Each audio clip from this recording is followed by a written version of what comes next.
I actually had one very cheeky interviewer yesterday ask me, was I a very sexual person? To which I replied, I've been married for 42 years. You don't manage that without being reasonably good at it. But,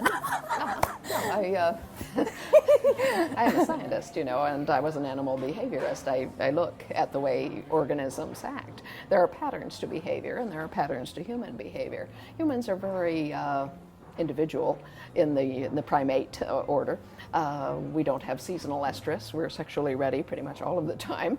We pay a lot more attention to sex than almost any other organism, and we use sex in different ways. We don't use it entirely for reproduction or procreation. We use it as a means of communication and all of the functions that's implied by communication. We use it for power, for dominance, for control.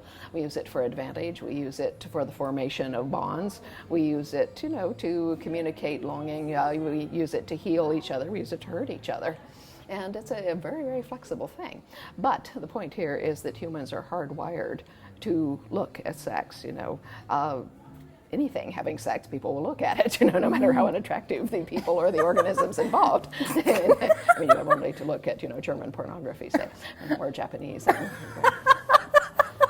don't know if you've ever heard of a Japanese pornographic art form called yaoi. It's spelled Y-A-O-I.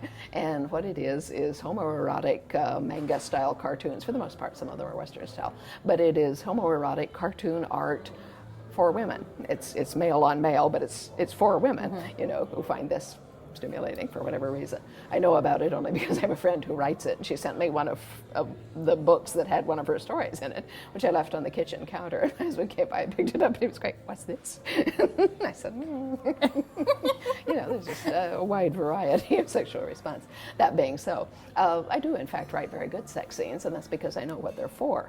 I wrote a short essay for a magazine once, which is now expanded into about a 30,000 word ebook, which with luck will be published later this year, called How to and How Not to Write Sex Scenes. And it begins, the basic mistake that most beginning writers make in writing sex scenes is to assume that sex scenes have to do with sex. They don't. A good sex scene is about the exchange of emotion, not about the exchange of bodily fluid. And you can do that exchange of emotion in, a wide variety of ways. Sensuality or whatever with which you write, this is just craft. A good sex scene need not be sensual. Many of mine aren't. Many of them are quite blunt, so to speak, but it depends what you're intending to achieve with one. The point is, how do these people feel about each other? What basic emotion is being exchanged? Even a rape is, in essence, a sex scene. I mean, the politically correct view is, it's all about anger, it has nothing to do with sex, which is not true. Anything involving a penis has to do with sex, I'll tell you. But the thing is that, yes, certainly there's a lot of anger. That's the emotion that's being communicated here. And there are good reasons why society thinks this should not happen, and naturally women think it should not happen.